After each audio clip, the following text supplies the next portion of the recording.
Okay, we're starting. Hi, everybody. How's it going?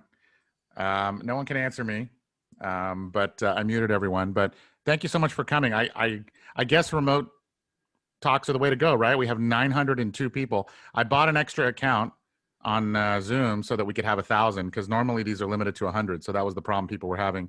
I heard this morning from a lot of people, oh, things were limited to 100. So I bought just a little upgrade for just this month. And so we can have 1,000 people. We're at 918 right now. So once it maxes out, we're maxed out. And I'm glad I worked on this talk a little bit. I actually didn't expect it to be 40 people in here. So also a recording, not a big deal, but just, don't comment on anything in the comment thread you don't want the whole world to see. So yeah, let me get started. And if you have comments, I'm kind of looking at the ticker tape, but not really.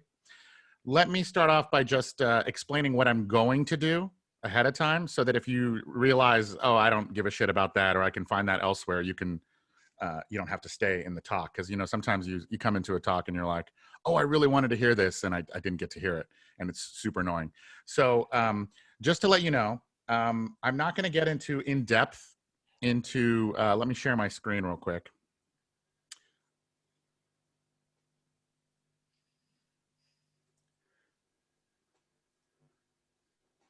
Alrighty. I assume everyone can see this. And we're on the right screen here. Okay, so I'm not going to get in depth on how to do concept art in terms of the process. So I'm not going to open Blender and show you Blender tricks. I'm not going to open Photoshop and show you how to do stuff in Photoshop. There's these 3 videos, the Wait What series that we have more of that are coming that I did with Antoine and Florent, who's on this, I think on this Zoom right now, where it's basically me sitting down with them and asking them all the questions that I have for hours. This one's an hour, this 35 minutes, 41 minutes, and they're really boring for someone who doesn't care, but it was someone who really wants to know. They're super interesting because for me, they were super interesting. So if you want to deep dive into the process, there's no time to do that in 1 hour. And I'm not the artist, I'm the art director. So these guys know better than me about what the exact process is. So what this talk is going to be is not nitty gritty process, which you can get in these videos and they're there for you to watch anytime. What I'm going to get into is kind of just the overall way that I think about concept art and how that thinking applies to me hiring people, because this is just how I approach it. And of course, as all things, it's always my own personal preference. And the cool thing is you guys get to have your own too. If you start a studio, or if you're an art director, you get to decide things based on what you think is best. So these are all things that I am going to say as if they're 100% true, as if they're artistic truths, but they're not. They're just my opinion, and my opinion is true to me. So that's how I decide certain things. And just to give you an idea, here's the folder that we're going to go through. And there's going to be some slides here. I'm going to show some pictures, go through these couple slides, just explaining how Last of Us is approached. Then I'm going to show you just how Last of Us was made in terms of what the brief looks like. So this red is notes from Naughty Dog, and there's a video. The thing about art, the art directing that I'm doing is that I'm doing it on every image in a video. So the entire art direction process of the entire game of Last of Us in terms of One Pixel Brush's contribution is not written. It's all in video form. So I'm going to show us a little bit of a clip of this video that shows some of the things that Naughty Dog would say, some of the times where I, as an art director, just had to come up with an idea myself, just make up stuff. They had enough money where they were like, we want 7 concepts. And we would say, of what? And they're like, stuff, I don't know.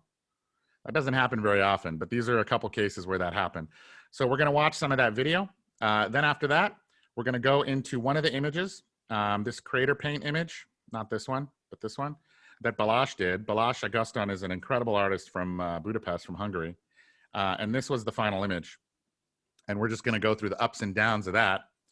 And there's videos for that. So each one of these videos is like 2 minutes, 4 minutes, and it's going to be a little bit tedious if you don't care. But if you're interested in just kind of getting into the nitty gritty, that's going to be interesting. So this talk's going to be some high level stuff and then some just really down to like tooth and nail what's going on.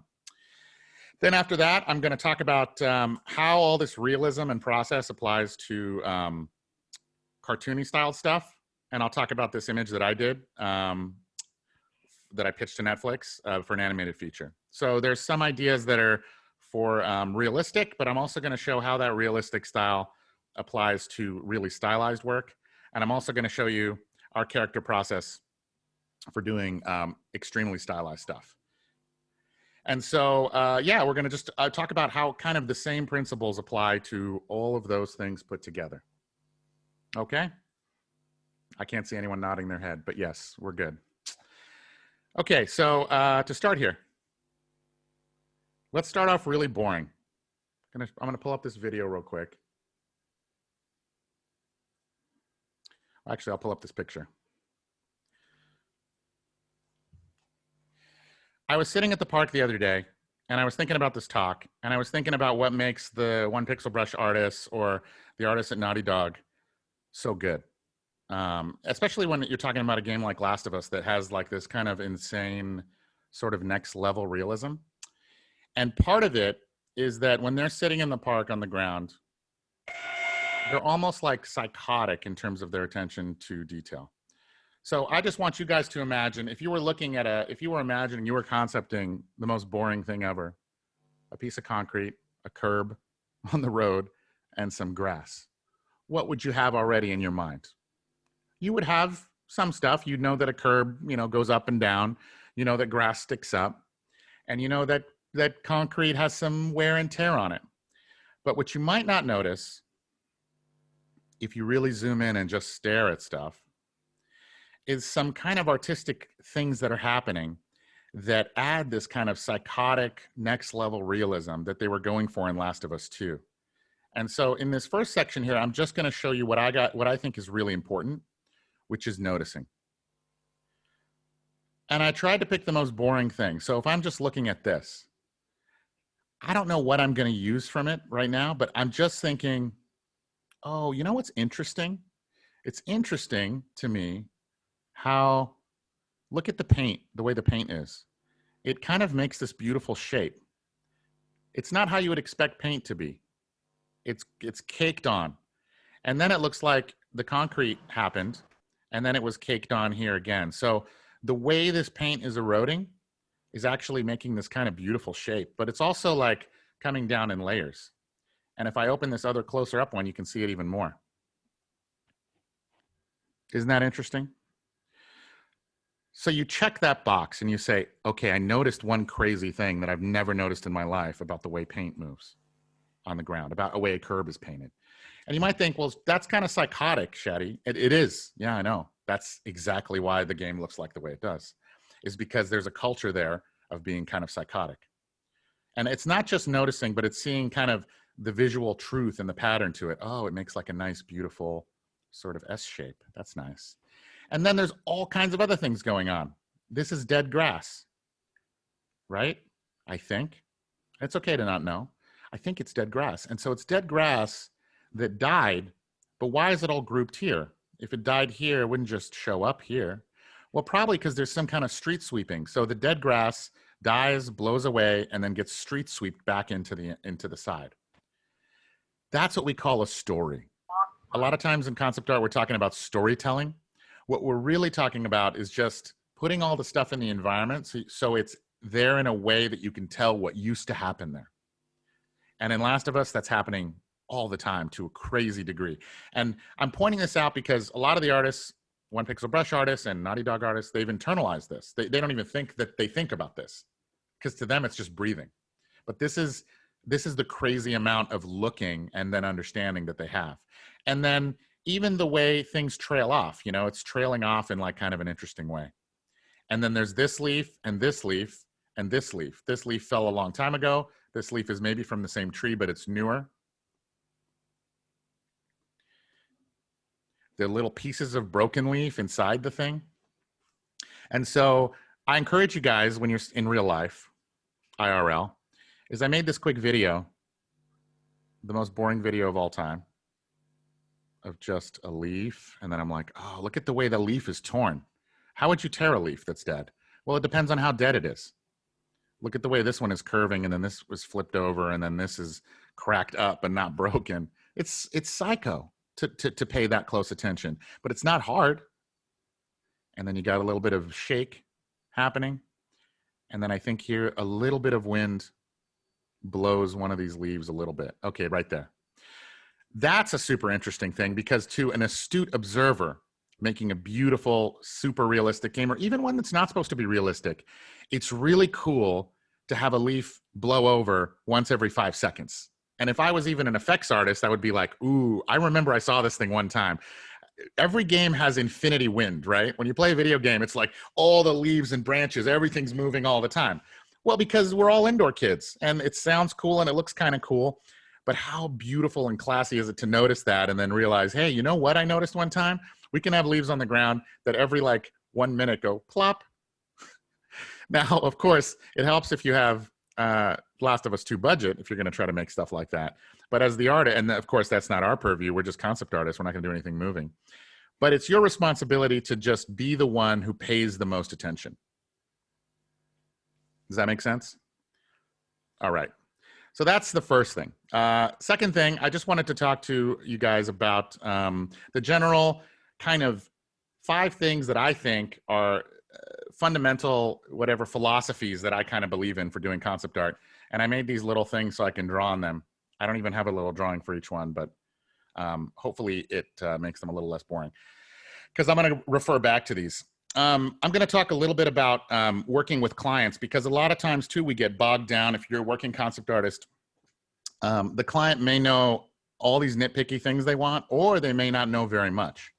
And the way I like to approach it, and I recommend you guys approaching it this way, because this is your jump start, is you get as much info as you can from the client. So they know all this, but they don't know that. And then they know this, and they don't know that, and they know this. And all this yellow area is already decided. They know it. Like they know it's a Navy SEAL, they know it's in the forest, they know this and that, they know it's set in the future. And then there's this area here where you get to play, where you get to decide what it is. And so I encourage you guys, when you're working with somebody, your first step is to be courageous enough to keep asking them, hey, what do you need? What do you want? What is everything you know? And they may say, I don't know. And you get mad at them. You don't be like, oh my God, you don't know what your main character looks like? Great, then we'll decide for you. But there's this element of extreme humility to what they want, but extreme courage to fill in anything they don't want. You're basically a fixer. You're solving their problem. Another kind of fundamental thing that I believe in is do your own version of good. I don't have a graphic for this, so I'm just going to draw a star. This is a really good star. Do your own version of good. So I always want concept artists to like do what they think would be coolest. And so the side effect of that is oftentimes I don't want a lot of versions. I don't want like, hey, give me 19 versions of this idea, right?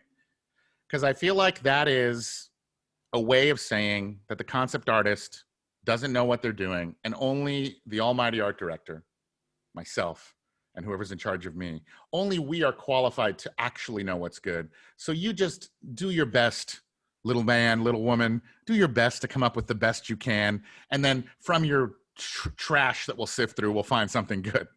Now, I know it's not that dramatic, but for me, I've found just from experience that if you tell a concept artist, hey, do what you think would be the coolest thing in the world for this, then they'll just do a better thing than if you told them to do 10, because they know that 9 are throwaway. So they'll send you 9 that are like, you know, or you might do 9 that you don't care about, but you really secretly love 1. Just do the 1. And I found that works 99% of the time. It takes some clients some convincing, but if the 1 is kind of really good, I'm not saying everyone can work this way. It's a little bit high stakes, because if they hate it, then you're fired, or they're annoyed, or you spent money. But because the money's on me in this company, meaning if client hates it and doesn't want to pay for it, the artist is still getting paid. So I'm taking the financial risk myself, and I can afford it. I'd rather just take a risk and go for something amazing. And maybe like move the camera, right? If you do it in 3D, you can always give them a few variations with some camera moves, and the camera moves are like not as good as the first shot. So that's a fundamental philosophy. Swing for the fences. This is the same. I'm going to draw a little baseball player with a little bat. Pew. That's a bat, by the way. So swing for the fences is the same as this. I just mentioned it. You just want to do what you think is the best thing. A lot of times if you're working on like some smaller client thing, or it's like, I don't know, a mobile game, you're like, oh, well, I wish I was working on Destiny. I would say approach everything as if it's the greatest IP in the world. You know, if you have a sci-fi project and it's not Destiny or some huge name IP, but it's just some small guy by himself who wants to make a sci-fi game and he asks for a ship, don't make it crappy because he's small time. Make it as if you were working on the greatest IP in the world, and then your portfolio and your art will all be amazing. And that person who's hiring you, their head will explode. Happens all the time. We do stuff and they're like, oh my God. And I'm like, that's right. Prove you're right with art. So that's another thing. Sometimes clients disagree with you or they have a different aesthetic. I don't argue with them, and I don't argue with people who are different. I just try to prove it right with art. I might nudge them and be like, hey, we should go this way. I think it might be a little better. And if they're like adamantly no, then you don't do it. But if let's say a client, and I'll show you on the next slide, wants something, but you don't think it's quite right for the image, a lot of people's concept art, especially when they get working professionally, starts to look not like how they want it because they're doing what the client told them to do. I would say always push for your version of it, and you can always do their version of it too and present both. Also, something that we like to think about too, if a client really wants something, let's say oversaturated, and my sensibility is to have it be a little more classy, well, when we post it online, we'll post the non-saturated version. Who cares? They can do whatever they want. You know what I mean? Like if they put one extra thing that ruins the composition, take it out when you post it. You can put whatever you want in your portfolio. No one's going to be like, excuse me, you didn't post the same one that we told you to post. It's usually fine. Last one, artists are king, let them rule. And that kind of is the same as above. Now, there's an irony in that because also, and you're going to see these videos where I'm nitpicking the shit out of their work. But they're allowed to do whatever they want to start. And then anything's missing, I take liberty to fill in the gaps. Eitan asked me one time, he's like, well, what if someone disagrees with you? Does anyone ever win that argument? And the answer is, of course not. If you feel really strongly about something and you're in charge, you're going to have it your way. But sometimes if I don't feel strongly about something and someone has an idea about what they want to change, they can change it. And plus, they made 1,000 decisions without me. I only came in at the end after they made 1,000 decisions and commented on like one or two things. Real quick about a brief. So this is important because a lot of us, like I'm saying, we're very limited by the briefs that we get. We get a brief or you get someone saying to do something and you feel like, okay, I have to do what they want. I certainly turn my own feelings about what I think is good off and I save it for my personal work. And so I'm always like pushing to get them what they want. And you should give them what they want. But I'm going to explain where I think it's okay to kind of push on that envelope, in talking about these, where it's okay to kind of squish out of it. One, just a practical thing. I ask clients to do a numbering. Just call it 01, 02, 03. Then you can refer to it. 01, 02, 03. A lot of times you don't even know what the ask is. It's just a bunch of images. I try to ask them for the info I need. And I've made this analogy before, but I think of one pixel brush artist like Navy SEALs. And all we need is the blueprint of the building. That's all we need. That gives us all we know. And if you don't have it, we're still Navy SEALs. We'll figure it out. But what I don't need to know is why the terrorist and this is 9/11, so it's a good time to talk about this, why the terrorist who's in the building did what they did, why we're hunting them. I don't care. Like that's cool. That's your story. That's your IP. That's your thing. But what's going to inform us most is what the parameters of our kind of play space is. So a concept for a game, which is a first-person shooter set in 2080, slightly future tech, time of day is late afternoon, direct sunlight okay, mood is ominous though. Our heroes are sneaking into a well-fortified Arctic base. Game is for PS4 action AAA budget. And they give us, this would be ideal, one big JPEG. I only mention this whole thing is because it's nice to ask clients for this. It's really cool to have everything on one JPEG. Instead of like, here's a snippet in one email and another email where I attached 2 photos and a 4th email where they did 5 things. Be like, hey, if you can, if it's easy, be nice. Hey, if you can put it on a JPEG, it's great because it makes it so easy. You have like a trading card. And they say they want some helicopters here, but it's 2080 future, an Arctic base. Maybe they did a little doodle from clients. I think that's the best thing to get. Is a little doodle, but not even for the composition, just to say we have a glurp, a glurp, a glurp, glurp, glurp, glurp, glurp, glurp, glurp, and call outs. And you're like, got it. And as an artist, I'm just really dumb. I want everything dumbly explained to me. And you have a few actors they want to show, not exactly these actors, but a man and child. The child is tagging along. And then they might have a few things that they think are cool. And I'm pointing this out to say, this is where you might decide yourself to deviate, without necessarily asking permission. They say they want these high-end helicopters maybe in the shot, or a futuristic version of them. Okay, but the shot's about the base. So what I might do is I might make the base kind of high contrast, you know, so that the entrance is here, and the helicopters, I might put them in the farther background so they're a little more faded out, because I don't want them to be a read. Now, the client doesn't need to know that. They just wanted helicopters. But the reason I'm saying this is because to make your images cool, you do what you need to do artistically to make them good. And you can still include what the client wants, but you kind of want to like finesse the value, because contrast is all that's going to tell what reads. So if they want 5 million helicopters, you just do a bunch of 5 million helicopters that are like very, very in the background, and then you get your helicopters without ruining your composition. Same with vehicles. You have vehicles in the shot. Well, maybe it's on you to sort of tell the story of the shot. You know, they said they want vehicles guarding. Maybe you want to have a cooler, like one of your versions, because you maybe mocked it up in 3D, because we do that a lot. For something like this, we definitely would, is you have it be just kind of like this vehicle is parked really close in the shot, right? It's a lot about the vehicle, and the Arctic base is kind of in the background. And you might decide one of your compositions is going to be this guy sneaking to get the vehicle, you know, because you think that's cool. Now, you didn't get permission to do that. And they know that you know that they just want an Arctic base. But the Arctic base is in the shot. And this might be emotionally compelling for them. And if you did it in 3D, it doesn't cost you much. You're just moving some pieces around and moving the camera. That kind of courage, always fighting the good fight for what you think is cool, and not being sad if they shoot it down, but always fighting the good fight is so important.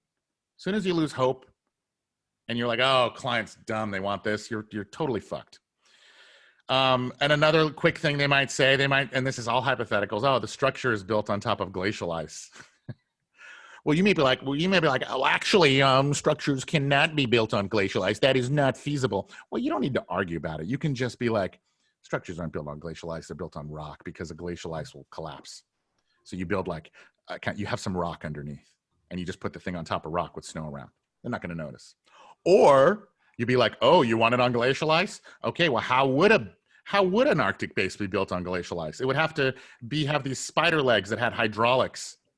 And so when the ice moved, it could move. And if a whole chunk fell, it would. And then you have this cool, new, fun design that you can come up with. So there's two solutions for it, but it's kind of an idea that you're always fighting the good fight. One thing they might say is they might also say, hey, the painterliness and level of finish is great for concepts. They say, you know, a lot of times we'll get like, hey, we just want it to be loose. And they might send some concept. And I picked this. This is an image that I did for Last of Us 1. And because you can only talk shit about your own work, I found this. This is awful. This is awful. This is a realm of concept art that has long been dead. And let me explain a couple reasons why. Painting it's either a painting or you're trying to make it like the game. And if you're trying to make it like the actual video game, there's a lot of techniques using Blender, if you watch those Wait What videos, to make it look like the actual video game. That's always our goal, make it look like the actual video game. But if you're going to paint, you have to actually be a painter, meaning you have to actually make it a good painting. And this is just a nightmare of glurp. It's crappy photos, shitty snow that's not behaving. Wait, someone's on the thingy-majigger. I need to go here and do the pause chat again. All right, I'll just, I'll power through it. But if you can turn off your mic, that would be great. Yes, so this kind of sort of hand-painted, doing your best, just glurping it wherever it can go, it's just not the way concept is done anymore. And I just don't think it looks good. And let me explain kind of why, like the particulars of why art is bad. Why would you have that for concept art when you could have this?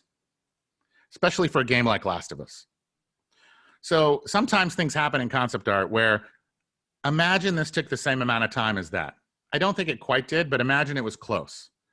Well, as a concept art studio, we're just trying to figure out how to make it look like your game. And some people are still caught in a world of like, well, I'm a concept artist, so it should look like concept art.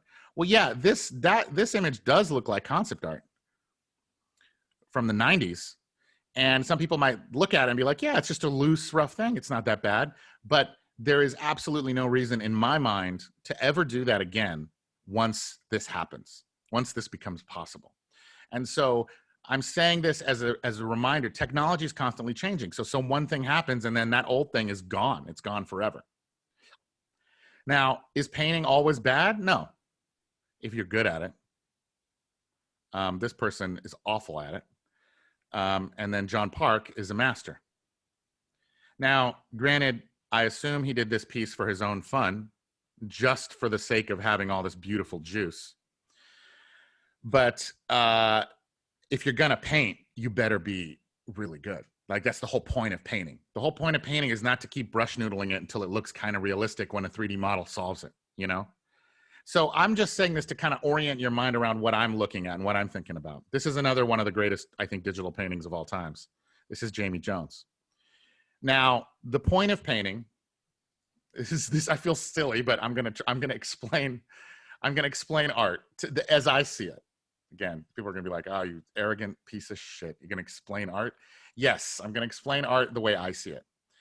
What makes this beautiful, what makes painting beautiful, to me, is that you have a minimum amount of strokes telling a lot of information.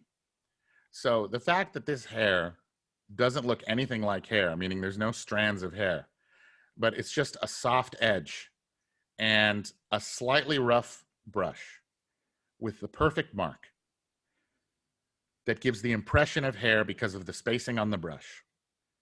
And then is also this beautiful kind of interesting shape.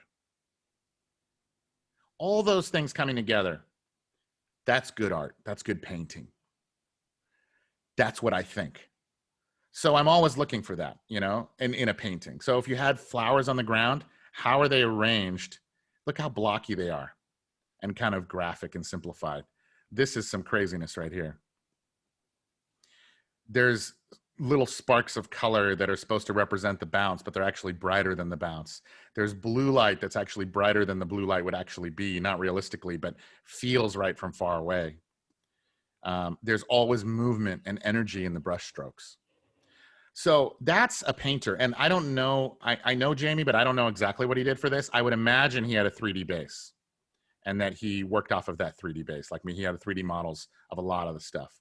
John, I'm not sure how he did this, but I think probably for starting from an awesome photo. And then he added from what I've seen of his work, and he added some characters on top. But sometimes for concept art, even though that kind of painting is beautiful, we kind of pick one, we kind of decide to just make it how your final IP is going to look. I wanted to show where this kind of thought of painting comes from, to my mind, is that this is awful painting. This is shitty looking. To my eyeballs, it hurts my face.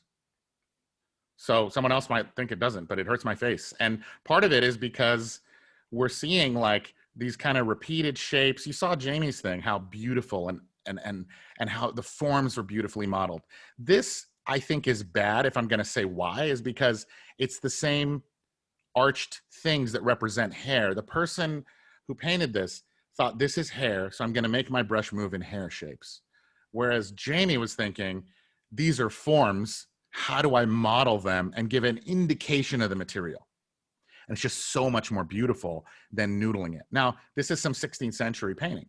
Later, John Singer Sargent, who's the most famous of the kind of painters that we all kind of like and know, started doing this. And he kind of has beautiful, again, he's not painting the hairs, he's painting the forms. And he's kind of squinting, looking back and saying, okay, that should be a soft edge. Looks nothing. No one has a gradient from their hair to their head. No one has a gradient. It's just a bunch of little hairs that trail off into hair. And it suddenly feels beautiful. Same with this hand. This is not barely a hand. Where's the finger? Where's this? But we love it because it's an indication of hand. It's an indication of subsurface. It shows what I think is so badass about this, if we're describing this as good painting, is that it's giving an impression of the thing without literally doing it. But you can tell the person really can do it, but they're just effortlessly doing it. And so it's so cool. It's just so cool because you can see that they could do all the subtle details because you're seeing them indicated, but you're not seeing them hammered over the head. So it's like, I could do it, but I'm not even going to bother. And yeah, this was a fashion that came in the style. And now I think, when I think of painting, I think of that. So that's all my point is make your concepts look like the final IP if you can. And right now in concept art, in almost every kind of job, you can do that. Let me show you one more. Not one more, I got a bunch more. All right, this thing. Let's put this on top. Oh, I clicked on Xbox something. Oh, no, I didn't. Okay, so that idea of painting, I'm saying, oh, you're only going to do painting if you're John Parker or Jamie Jones. So I wanted to show that sensibility about painting comes into play even when you're making a super realistic concept. And that's the thing that I think a lot of people don't quite understand. If we were doing a Last of Us concept and we were starting with a photo, now I'm not sure if we would start with this much photo. In the Wait What episode that is with Antoine, I think it's episode 2, you'll see him use some 3D and many different photos, but I'm just simplifying the process for you guys. If we were going to start with something that was this simple, or we're just going to start with a photo, we might say to ourselves, this is how I would approach it. How can we best tell the story? Well, right now there is no story because I don't know why I'm making this painting. But let's say I wanted to say, hey, there's a house here. There's a farmhouse, okay, in the distance. And Ellie is going towards the farmhouse. So she's in the foreground. In the classic, tried and true concept art, back of the character looking into the picture. I know it's a trope, but it's good. It works. It's just good, especially if it looks like the character. It makes everyone feel like that's the character. So if that is the character and that is the place that they're going, that all of a sudden is a story that I can start to try to tell. And the way I would think about the environment is now the environment has a reason for being. It's all about telling this house story. Now, one thing that happened in my mind before I even put that house there was that all these lines already lead this direction. So for me, in my brain, it made logical sense to put the house here, not here. Also, these rocks are really like scattered everywhere, but my thinking would be scatter the rocks in a way that kind of make a path for the player's eye to travel through. So I might not have any rocks in the eye path. Does that make sense? Little things. This tree might stand out too much because it's a lone tree and it starts to compete with a lone person. Now, this tree was fine when we didn't have a story we were trying to tell. But now that we have this purpose, we have to do one of two things. We either maybe have to make the tree, give it a happy little friend right here, so it's not like a lone tree. Maybe there's another tree here. And then it looks like some trees. It doesn't look like a tree, which a tree competes with a person. But a collection of trees is just a compositional element. And naturally, I'd make the cluster here, and maybe I would put another cluster here because I'd want the eye, I don't want to clear her path. And maybe I leave it open here so her head can pop out. I also might think about how I could simplify things. If this has too much contrast, I might suddenly think, okay, I can fill out this tree a little bit so that it's not so contrasty. I might open some space of trees here so it creates more of an arrow. I might change a little bit of the snow shape. I might add some sunlight. So let me show you what I ended up doing, just in a quick scribble. And I'll turn it off and on a couple times. Before, after. Before, and after. And you see all of my decisions, this isn't a final concept art, right? This is just a 20-minute compositional figure out. I put a main stripe of light there. I decided to put her kind of farther in the picture. I decided to turn this tree into a log, but not for no reason. One, because it was already there, but two, because it kind of leads us into the image. I decided this tree needs to block us from coming out of the image. Obviously, that's sunlight. I messed around with these shapes. I still feel like maybe these shapes are too samey, but maybe not. So I gave him a little shape here to break it up. I filled out that tree. You'll notice I cleaned out the sort of slopey mountains back there. And I added like a shadow over the mountains. Part of the reason was when this was the focal point, again, I knew what my story was now. This was a lot of contrast and it was drawing your eye to an interest point that was a little bit out of the picture. You see what I'm saying? It's about like making decisions artistically to kind of help tell the story in the best way possible. You know, so clouding up that, making it in shadow, pushing it back in a way makes you be like, oh, okay, it's dark over here. I'm coming back over here, and I'm coming back down to look at the picture. And lighting the house only on the one side, making the lighting come from this direction, I kind of think it is, but it kind of describes the form nicely. So this is just a rough idea of the sensibilities of design and art that would come into it, even if you were doing something photoreal.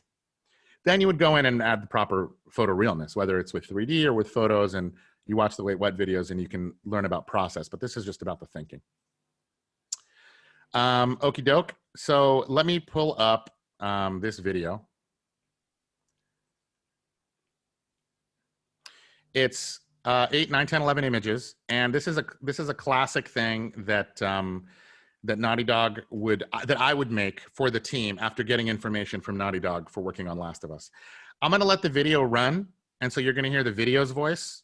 It's not going to be my live voice, and then I might pause it and chime in, or I might talk over it. It's going to be about 5 minutes, and then we're going to talk about the Crater Island. So let me pull that up.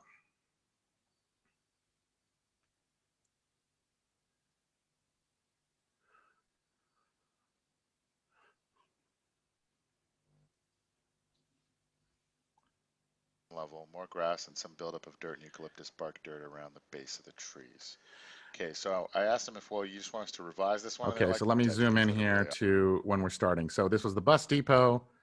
And let me know in the, well, I can't really see the chat. I guess, Maria, let me know if the volume is good or if it's not good.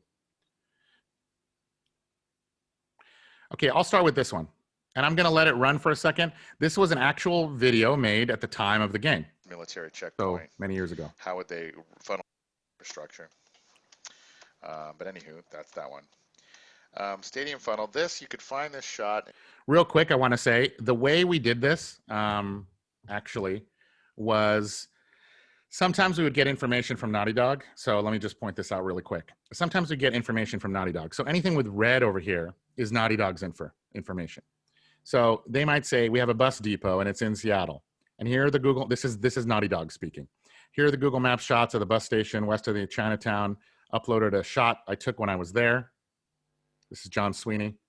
And the military buses, a thorough line of just military to get across the city quickly. It makes sense they would use these tunnels to bypass any riots or gridlock that would have resulted from the initial breakout. So he's explaining all the kind of storytelling of the space, right? Now, there were other times where they didn't necessarily have, and this is kind of unprecedented, but let me pull it up real quick. They didn't necessarily have like a clear direction, but they had they were spending a lot of money on this game. So they were like, we have room to do a little bit of blue sky. So let me see if I can pull this up.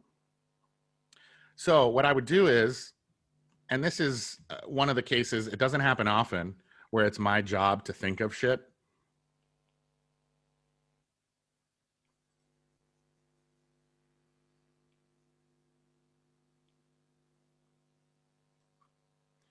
No?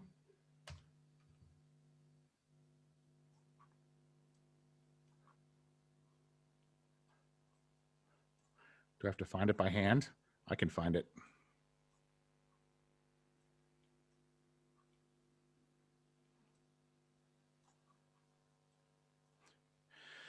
So in this game, it was set in Seattle. So I would literally fly around Seattle and try to think of shit. Simple as that. You know, just, okay, well, we've seen a lot of crap. So what else can we do? We've seen overgrown buildings. What else? What else? So this video is a process of me trying to think of, okay, well, what else? I don't know. And we could keep doing this for 10 years. It's really a tough exercise because it's like, what else can you possibly think of? It's overgrown buildings. So here's me trying. In Google Earth, on your own here, I'll show it to you. You know, it's like that's Seattle, so you could just look for the orange top building and you could kind of find it. I really dig the camera angle that I got there, so try to keep it as closely as you can. And then I think what we're trying to get is just a feeling of super, super, almost like Seattle's a little bit like turn into this, where it's like so destroyed that it's almost like pastoral. It's almost greenery. And so I think in this one, oh, it's called Stadium Funnel. Let's change the name of it.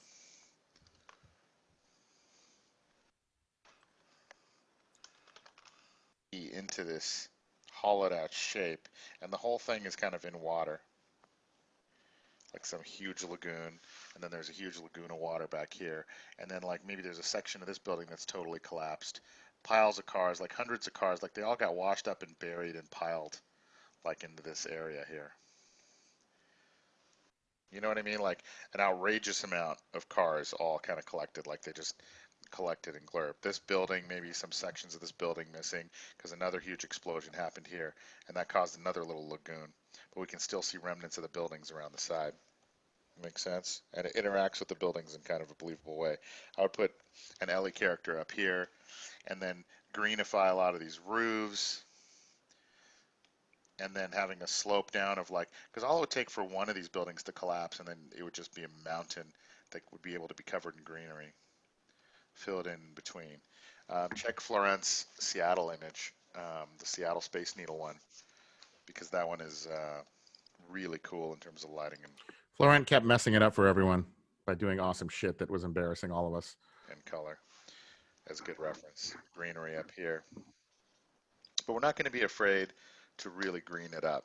I think that angle is really cool, but it'll be critical to make the interior of that building feel believable. Plus, you could open out holes in a lot of this building, like meaning like it's almost like just the shell of it, and the rest of it's kind of been blown away. That could be kind of cool.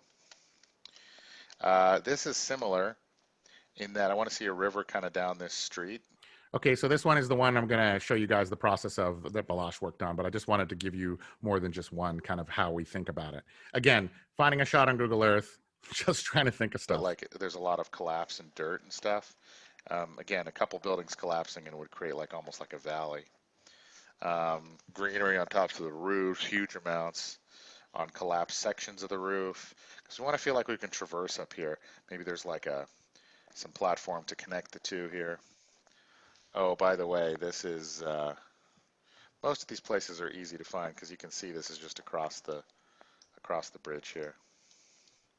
So I can just back up, say.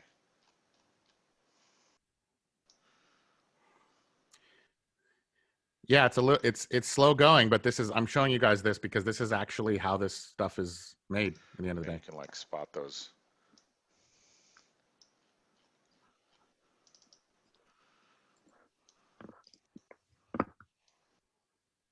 Where is that? Around made this most of this building collapse, but then there's like a little section of it that remains. So it feels almost like a castle on top of a hill, but it's really like just a section of a building. So that's important. Every image I'm trying to come up with a visual idea that's unique, something that we've never seen in any other image. Now, it doesn't have to be the most profound thing in the world, but having a building like a castle, it kind of is a thematic thing on an island. It's just one thing that is an apocalypse thing that we haven't quite seen. Greenery on top of these buildings, maybe say that this got missiles shot at it and it collapsed, and then it hit this building and took out a chunk of that. Um, could be huge amounts of um, greenery and stuff on top of that building. But we don't. We want to feel free to cover up the stuff quite a bit. Again, maybe not quite as much as this, but still quite a bit of covering up. Same with the buildings in the background. And look at Florence Space Needle one. I think it's a good reference for this. Let's see here. How dare you, Florent? The way these buildings are broken up in the background and the way they're collapsed and the way they're creating sort of valleys and stuff is really cool. That's interesting too, because all those ideas about like those shapes, that's what Florent is so good at. You know, those beautiful shapes that came from painting. That grouping, for example, that you saw in the John Singer Sargent, where her fingers were grouped and you didn't see every individual finger.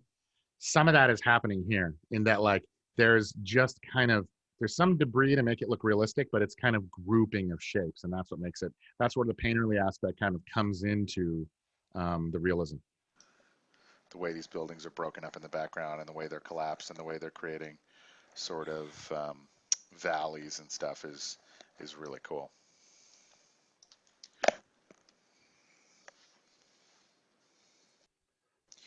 And beautiful atmosphere is really nice. Fart sounds. Okay, so that's that. Okay, so from that, we got a little bit. I'll show you kind of how it started going. So the first thing that Balash sent was this, and it's a great first pass. I think he figured out a way to grab higher res from Google Earth. So I think he had to start with an awesome Google Earth thing from the beginning. Oh, nice scribble. So he had an awesome Google Earth thing to start, and then he built 3D on top of it. But again, we're not going to get super into the process, but I'll just show you a little bit of after I get that, when he sends that, what are the conversations that we're having? Like, how does it get to that final space? Yes, yes, I love the idea of that. This is like slightly lower and creating a channel through here.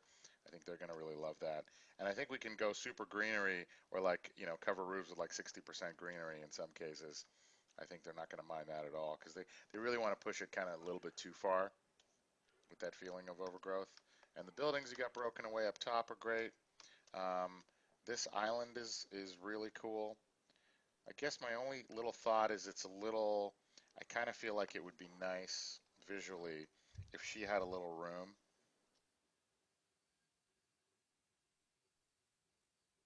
Whoops. If she had just a bit of smidge of room, and if the island was like, a little bit away from her, a little bit, so that she would have a little bit of room, and that its shape maybe too was not perfectly surrounding it so clearly. Like right now, it's a little centered. The structure is centered in the island part, but maybe if it was broken out a little bit, not so feel like so it's got the same shape around it, that would be kind of cool. Or uneven. And I don't mind too that it's even exaggerated that it's got like a green bank up the side of it too from its own collapsedness.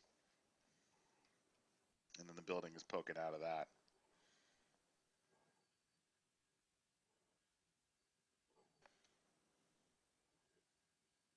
And then like pieces of street broken down there. But yeah, I like the whole potential of what's going on there. I think that's really cool. Cool. Nice job. So, yep, you see, we're going at a little bit slower pace now. You can take a deep breath. And as you guys all know, that's how art gets made. It gets made like kind of quiet. I don't know if I hate how to get rid of that scribble, but whatever. Um, so that was that. And then there was another version that got a little bit more fleshed out. And another version that got even more fleshed out. And then a final version. So I'll show you one more that is about a previous version as we're getting a little bit farther along in the process. Hey, what's up? Yeah, there's really not much to add. It looks great. Really cool. So I'm just gonna mention things that you probably were already planning on doing. Now, that's also another thing. Like, people are doing stuff, artists are doing stuff, Balash is doing stuff that he might know what he's going to do next, but he's sending me a work in progress anyway. And I will say that towards the end of the project, this is image 168, we did 870. Towards image 500, I wasn't giving notes anymore. Barely. I would be like, I don't know, bluer a little bit. Because at that point, we had all on the same page. Photoshop crash. So Please talk to at least 2 other people. Talk to 3 people at the very bare minimum. So then you know at least, like, okay, I'm making a choice. Okay, I can hear people talking. You guys might want to just say mute yourself. Wrong choice, like your life is going to fall apart. You know what? Let me see if I can. Maybe I didn't do it properly. Okay, I'll continue. that's some stuff. Yeah. I guess, obviously making the greenery a little more greenery, making the river a little more realistic. It had like a little wobble to it, or it had like an island in the middle, or if it had, I like that it's a straight shot, but maybe there's some breakup, like one of the buildings collapsed, or there's some things collapsed into it, cars and stuff. That's And by the way, that's a note you guys could all probably feel. Art directing is kind of easy to some degree because once a master artist does this amazing stuff, it's so good that you can kind of easily be like, oh, it could use a little seasoning here. But he made 999,000 decisions, and I'm like, oh, how about these extra 3? out of it, and then the river kind of created some sand around them, and had to like navigate still within this space. And I love how much reflection it's getting. but just a little bit of that. I think we could go kind of pretty over the top with the greenery and cover. Let me skip over to this last one here, because I think the last one is where we took it a little farther. Okay, really quick. Only one couple tiny things on this just to push it the last little level. It's looking really cool. All the stuff is just making it slightly more photographic and adding weathering. So a little bit of wear on this building, on this building, on this building, maybe a little bit more on these buildings back here. A little bit more wear on this building, coming down there. Maybe a little bit more on this, maybe a little bit more on this. Just to break them up a little bit more. I mean, the front of this is fine and good. A little more staining up here on the top, maybe on this thing too, maybe on this thing too. Just a little more textury wear, whatnot. That's one thing. The second thing is maybe this sandbar should go into the water. This ridge feels a little artificial. Maybe it goes into the, it's smooth, like the light connects to the water. God, I'm really nitpicking. I didn't realize I was so anal. The river looks really good, except for maybe it just needs a little more photographicness just around here, just to sell it. Maybe another little island here with a little piece of debris, because it feels really singular, but maybe like it has another little piece. Feels singular.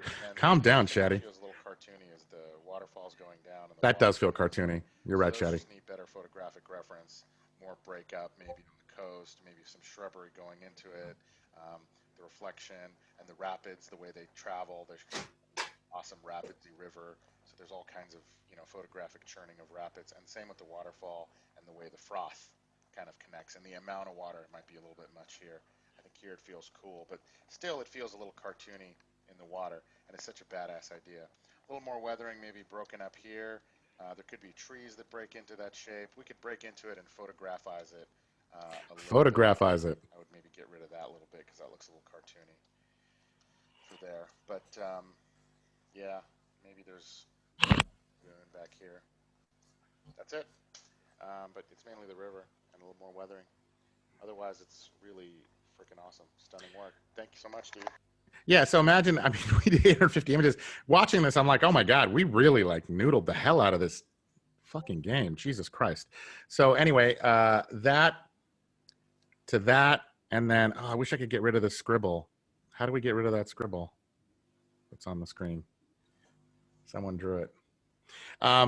But we went from that to that, and then we had a little bit more wobble here. And then the very last thing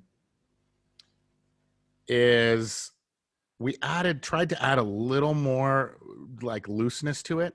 But then there was this one last step we did that I thought really made it from like pretty good to like, I think really awesome. And that was this. And even that, you see this edge right here, it's still a little bit cartoony. And then the last one was this, where it got a little bit more soft.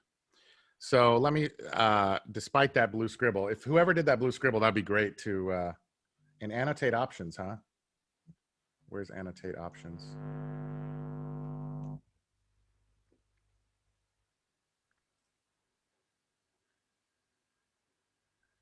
Okay, I did disable annotate options, but I don't know how to delete that one. View options, annotate, clear all.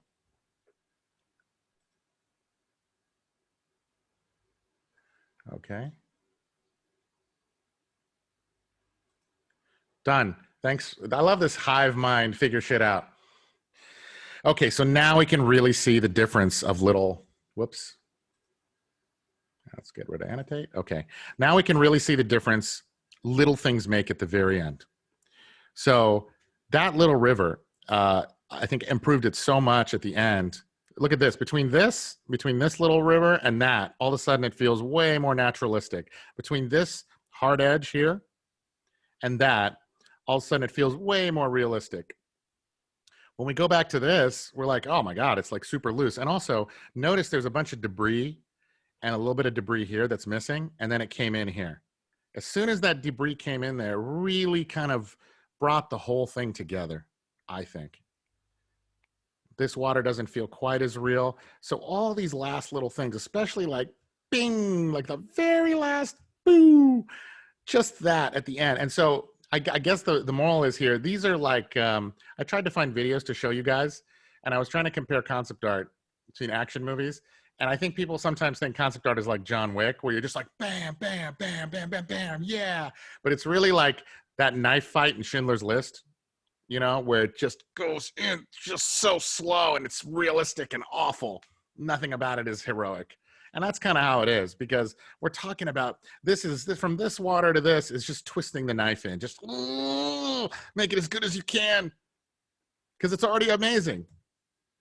But these little things end up having a huge impact. And then the ones that ended up getting the best, like Balazs's image here, ended up being amazing, to my mind. So maybe someone else is like, you suck, they suck, everyone sucks.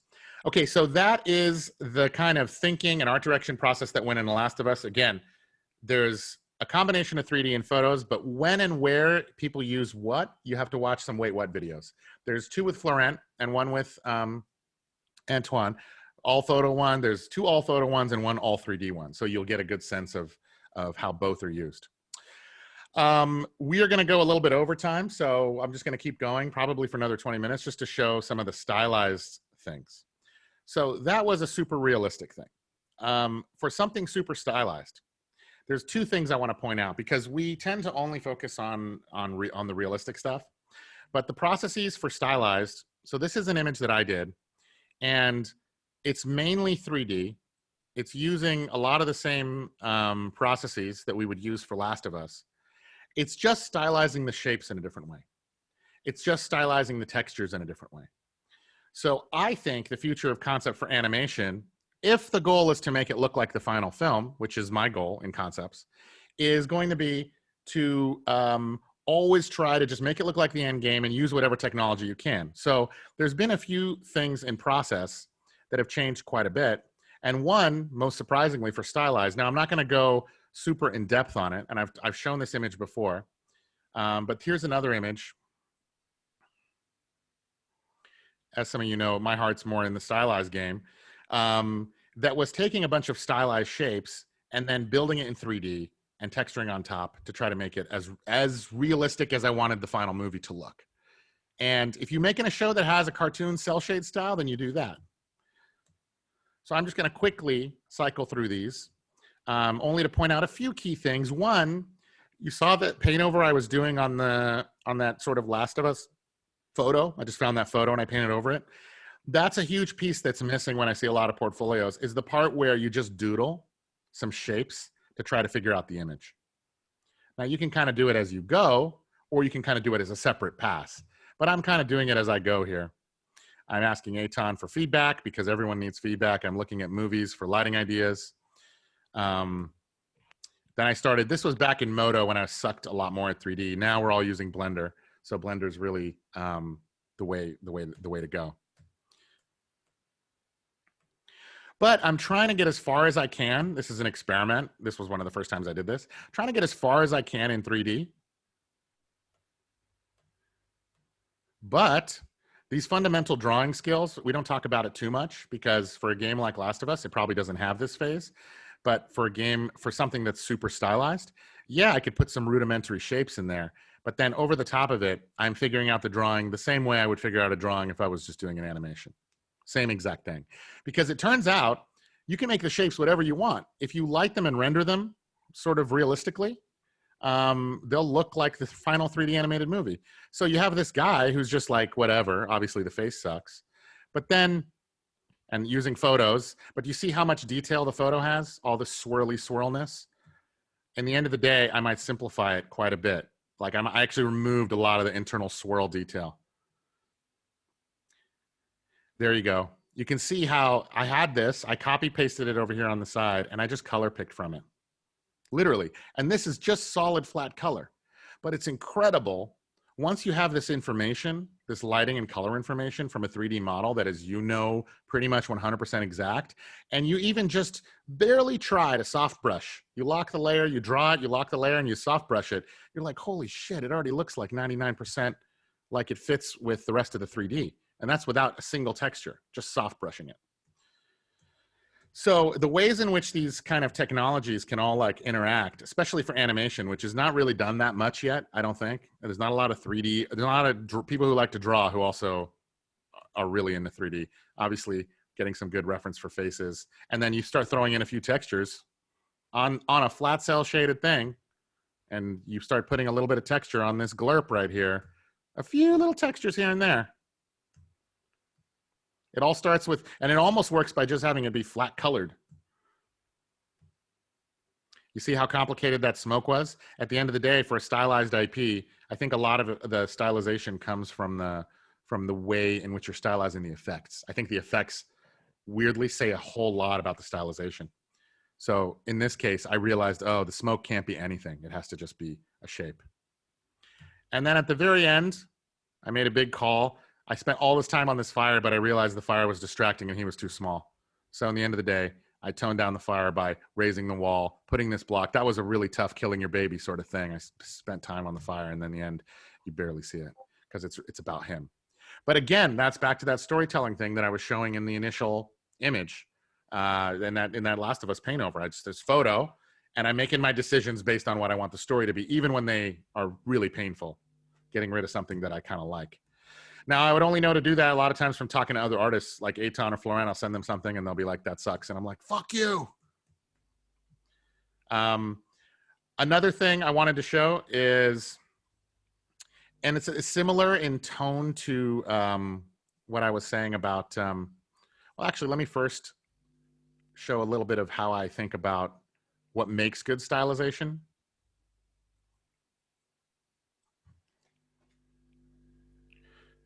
This was a rare example where we got to have sort of two images. This is an amazing artist, really good. But sometimes, you know, things are like drawn in a way. The thing that makes, I think, stylization look really better, and this is, I think, a universal thing about stylization, is to see if you can, and I learned this from David Coleman, to see if you can connect as many shapes as you can, you know, as many shapes as you can. There's almost two priorities. What's the most amount of shapes you can connect?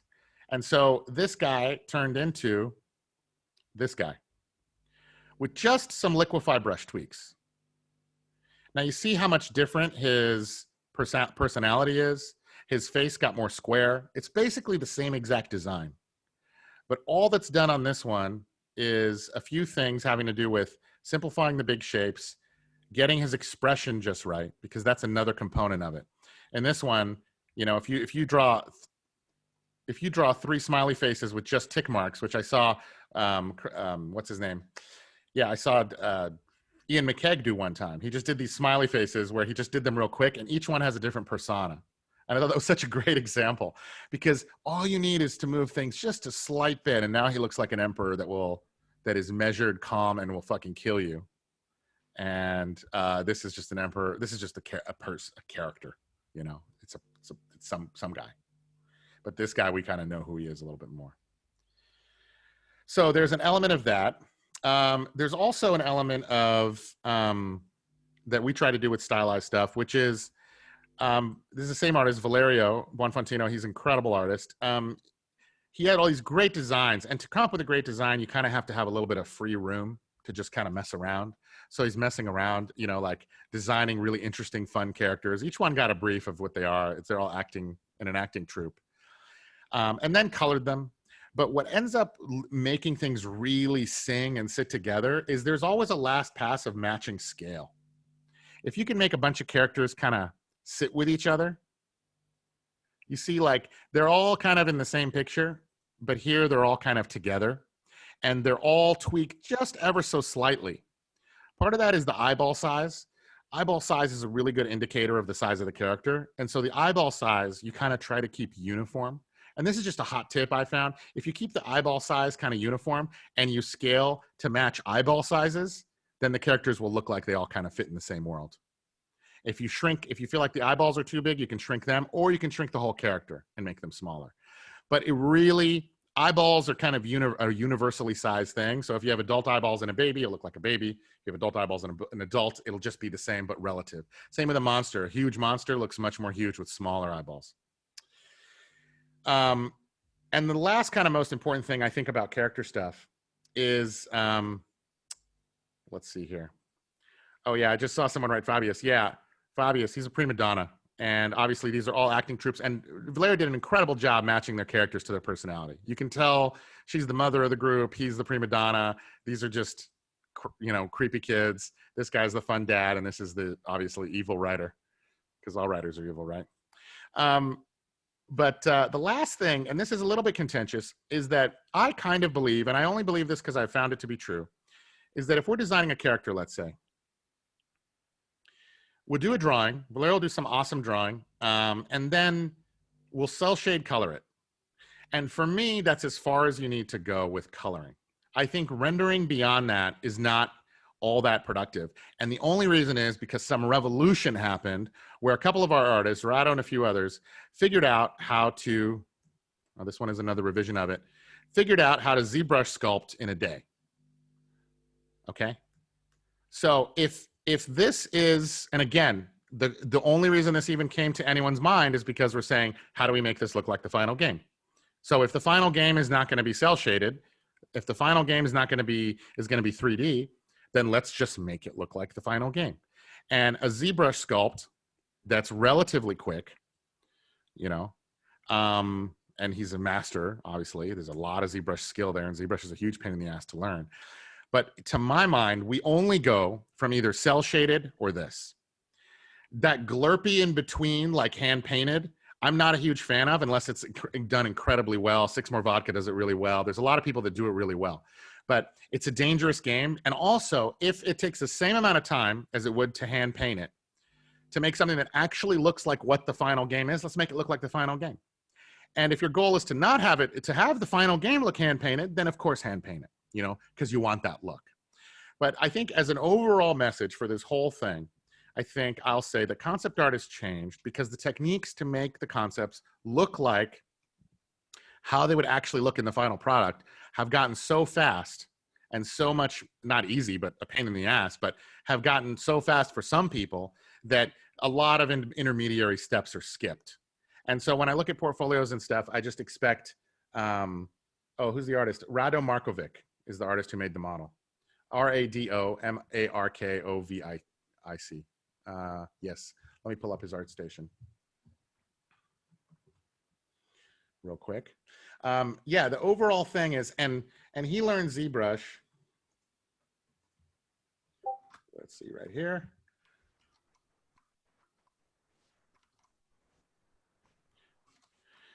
Here's his page right here. So he learned ZBrush and incredibly started using it, and other artists started using it too, to do all kinds of stuff really quickly. It's like 3D Coat. 3D Coat's very fast. People like it. It's the same with ZBrush. And so now the problem is he changed the game, you know? And when he started doing that, I was like, oh, I need to do that. And then now what we do is we'll take a Daz character and we'll squash and stretch it with some Daz settings. There's a morph pack you can buy, then take it into Blender, squash and stretch the shapes a little bit in Blender while the rig stays on it. Then you can move the rig around in Blender and then repose the character a million times so that you can kind of make your character kind of once. And then you can like propagate them and you can use them in different concepts. So even though there's a little bit of upfront work, I think, to get sort of some of these processes going, and like someone saying in the comments, ZBrush is not easy. It's hopefully getting easier. And the problem is once one person does it, now everyone needs to do it because the game has been changed. That doesn't mean you can't still, we do some like cartoony things that are just, again, this is basically cell shading with one flat color. So there's still room for that. And also there's exceptions to all this. I would say like the Spider-Verse style that the guy who did Witness, Alberto Mieglo did is incredible. There's a lot of incredible artists who pioneer their own styles. But for working on AAA concept art for us, a lot of times we're just trying to match what the IP needs and trying to figure out what the best concepting technique for that is. Yes, I think that's it. We're over about 16 minutes, but I don't know what people usually do after this. Let me stop the share. I guess we could do, you guys, are there any questions? Maybe we could do some, well, tell me what, maybe as the ticker tape goes, I'll try to see what I can answer. After party? Yeah, after party. All the pieces are there. Yes. Della's on here. He famously has said that I always well, everyone has said, when I'm about to talk shit about a piece, I say, all the pieces are there. They just need to be arranged, not badly. But yeah, the next Wait What coming up soon. I have a couple sitting here. Me and Florent did a long talk on this one that took forever, and I just have to like format it. I'll stop this. I'll ask Bobby what he wants to do in terms of the video, and if he says he has some plan for them, I'll do it through his plan. If he doesn't have a plan, then maybe in like a month or so, I'll just put this thing up because I got permission for all the stuff that we showed in here. Any other questions in the thing? River piece, how long did that take to do? That probably took, oh, how do I make the chat bigger? Let's see here. I want to do that. And get rid of my participants. Okay, there, I got that. Those pieces, all Last of Us pieces like that took like 25 to 30 hours. That's usual, that's normal. So like a week of back and forth. And I know that not all studios allow for that much time. I think if you're in-house, you could certainly be working somewhere where they're like, you got like a day max. And so you're limited by that. That can certainly be a situation. But I like that about being freelance, is because we're just like, no one can come by and see what you're doing. So we might work on it for a while before we even send it. Naughty Dog won't see that piece usually until it's finished. In a lot of cases, but we had a lot of trust with them. With a new client, you might be able to show them a black and white. But something we commonly do is we basically finish a piece and then we make it black and white and shrink the resolution and put like a filter on it and send that as a sketch. And the final is pretty much done. And the gamble is that they're going to look at the sketch. It's compositionally, lighting wise, going to be pretty good, pretty much done.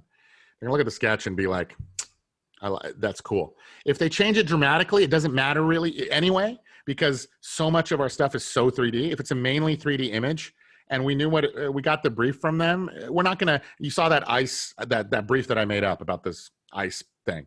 Well, they're not gonna suddenly say it's in a jungle. So even if they're like, we don't like the character arrangement, so what? It's not gonna cost that much time to rearrange. And so many of the times the sketch works out perfectly where they have nothing to say on it, that we just kind of, it's one and done and we're finished. And they love it. We do a couple more tiny revisions, because when people see something that's so realized, even if it's in black and white, they kind of don't get to make any, they don't know what to think. They're just like, it looks awesome.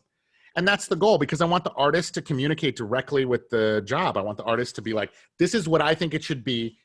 And I know best, here it is. Do you agree? And sure, they can not agree. But if they do agree, then we're good. We can save ourselves a lot of time, just like trying to hit a home run every time. Let's look here. Working game industry is a nightmare. No, it's fine. Yes, it's a nightmare. It can be if you work in house and it's like crunch. Yes, everyone pixel brush artist does work remotely. Some are in LA. They're all over the world. I think there's 20. I just hired like many people because things got really busy after Last of Us. Yeah, I think there's like 20 people in like 20 countries. Everyone's in a different country. Czech Republic, France, Slovakia, Hungary, Albania, Ukraine. Yeah. I think the remote thing now after COVID, we're realizing is pretty sweet. And I also want to say the 5 artists, I probably hired 5 people in the last month because we've just gotten so busy. The 5 artists who sent me their work, the process is so easy. Like I see an art station and I look at a couple images for a few moments. I'm like, I think they can do it. They get an NDA. We discuss rate. They get an NDA. They sign it. I add them to a Dropbox folder. That's the end of it. I mean, it literally takes like 5 minutes between like, I've never met you to here's something to work on. And we don't do tests. We just give someone an actual piece to work on, you know, something that's not like hot on the pipe. You know, if we were working on Last of Us, maybe we're working on, right now we have 2 clients that are working on like over 50 images. So you get an image that maybe is not that pressing. It doesn't have to be done like right now. So if you botch it or if it takes a week, or sometimes people struggle, it's normal to struggle a little bit in the early days, especially if you're nervous or you're not sure how it's going to come out, or you're suddenly working with like some Florence and Balashes that are like, or Rado who's like killing it.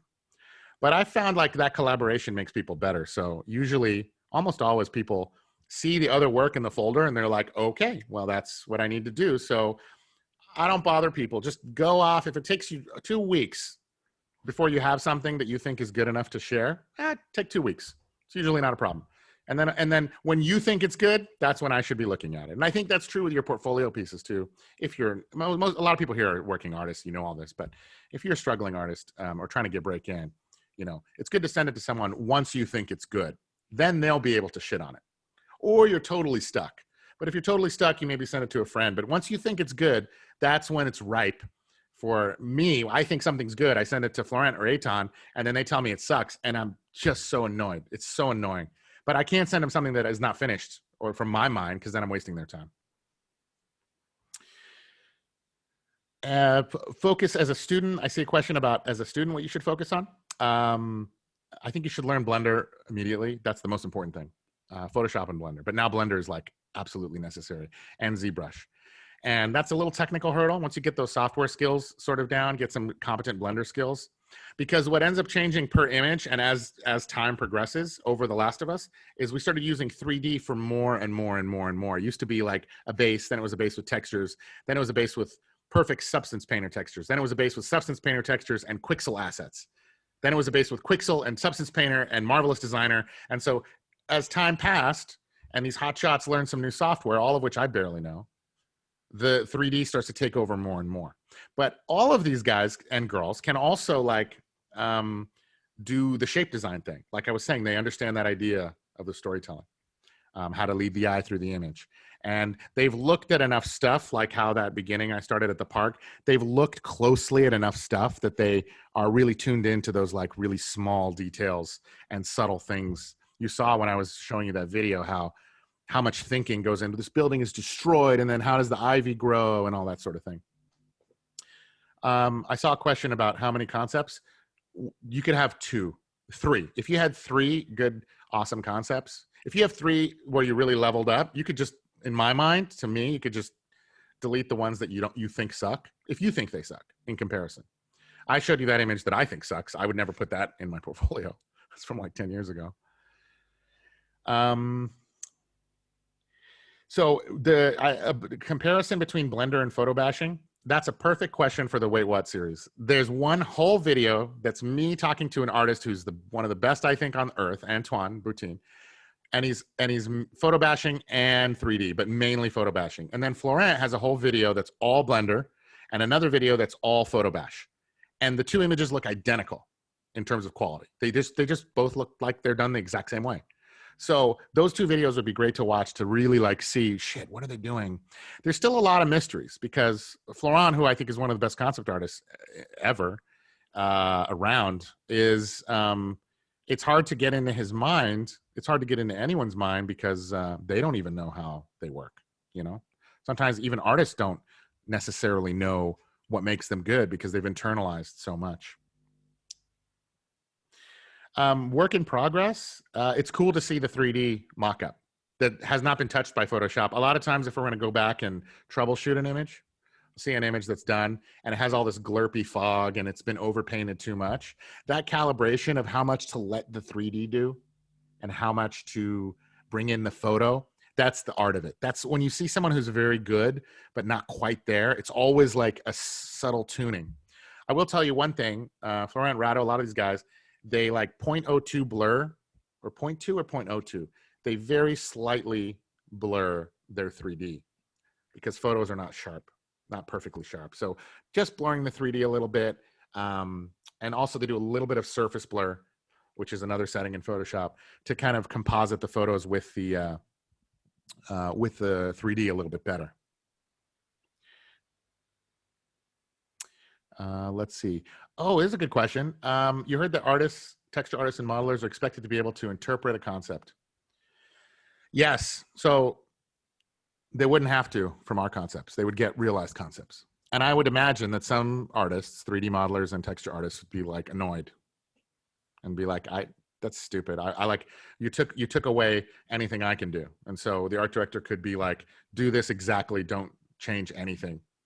And for a 3D modeler, I've talked to some that don't prefer that. They would prefer to have a little more leeway and not get such a realized concept. But we do realized concepts, so you know everyone's got problems.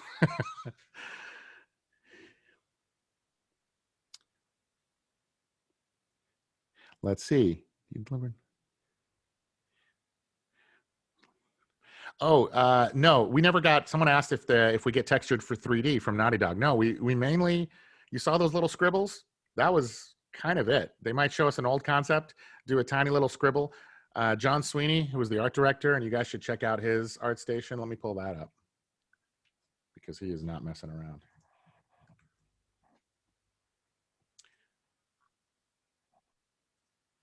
The reason Last of Us looks so good is a lot of hard work from a lot of people, but, oh, I need to share, right? Yes, I need to share screen real quick again.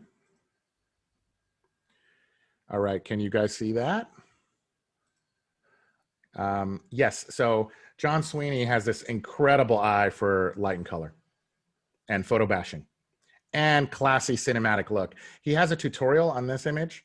I think if anyone wanted to work with us for Naughty Dog or for anything photorealistic, check out John Sweeney's Gumroads. And he's got one right here. Check out his Gumroads. You watch the Wait What series, check out these Gumroads. And this is a guy who is basically mainly responsible for like pushing the cinematic feel to Last of Us 2. So if you like that sort of thing, check out his work, his portfolio, and his tutorials. And a lot of people, a lot of one pixel brush artists who've watched his tutorials have started working with us from that. Okay, I think let's go a few more minutes. Is everything still working for everyone? I got an error message that said that Zoom quit, but it doesn't look like it quit. Okay, I see a couple more questions. Yeah, we're good. Okay, we're all good. RIP. Oh, look, if we're still chatting, I think we should all go to a bar after this. Where does everybody live? It's fun to meet up in person. I hope we get this sorted next year. One of the things that's a huge obstacle that is really serious and annoying is that you need a super fast computer to do this stuff. And I mean like grotesquely fast. The artists that the guys who are doing the best work usually have like $4,000 to $6,000 PCs. And that sucks because if you try to use Blender or Cycles or any of that stuff on like a, you could do it on like a GTX 1070. We had that for a while, but you're really chugging. And then when the computer's slow, you can't make decisions as fast and you get so bogged down. All of a sudden your computer gets hot and then everything's moving like a snail's pace and your whole day's momentum's gone down the toilet. So there's a new GTX 3080 that's supposed to be really cheap. RTX. There's a brand new NVIDIA card is the point. And it's only $500 and it's supposed to be faster than the fastest 2080 NVIDIA card now. That's what I've heard. If anyone has some computer or PC links or people that can do computers really well, you could comment on my latest post in Facebook about this talk if you want, or you could comment here on this thread and say what your recommendations are. I have an MSI. I just bought a new, it has a 2080 RTX i9 something. But it's a $4,000 laptop because I usually work remotely a lot, which is very, very expensive. And it's exactly twice as fast as my $2,000 laptop because I did tests on both of them.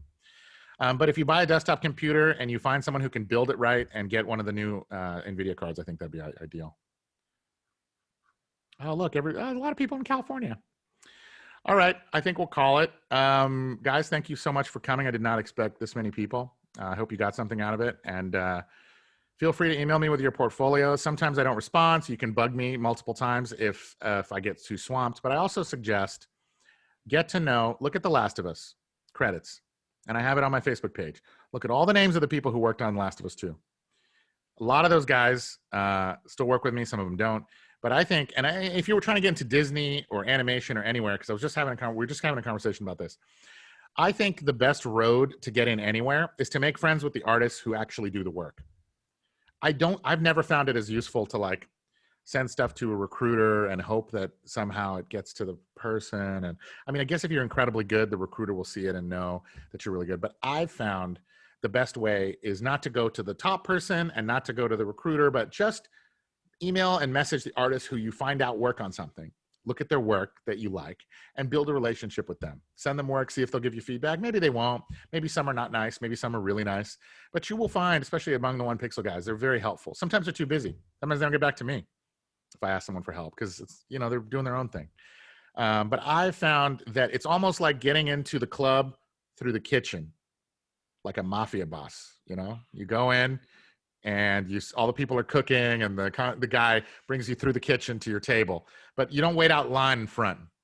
It's just it's a losing game. So that's my main career advice. I think from like, besides art, besides your stuff being good, if you want trying to get in, I think get to be friends with the people who work in the kitchen, because those are the people that can open the door for you. And they'll recommend someone. They'll have a stack of things from HR, but the person who works with the art director is like, oh, you need a guy? I know a guy or a girl. I know this person. Why don't you look at their portfolio? And then none of that pile of shit even gets looked at. Don't go through the grand gate. I found that to be not that productive. Okay? All right, guys. Thank you so much. It was really fun.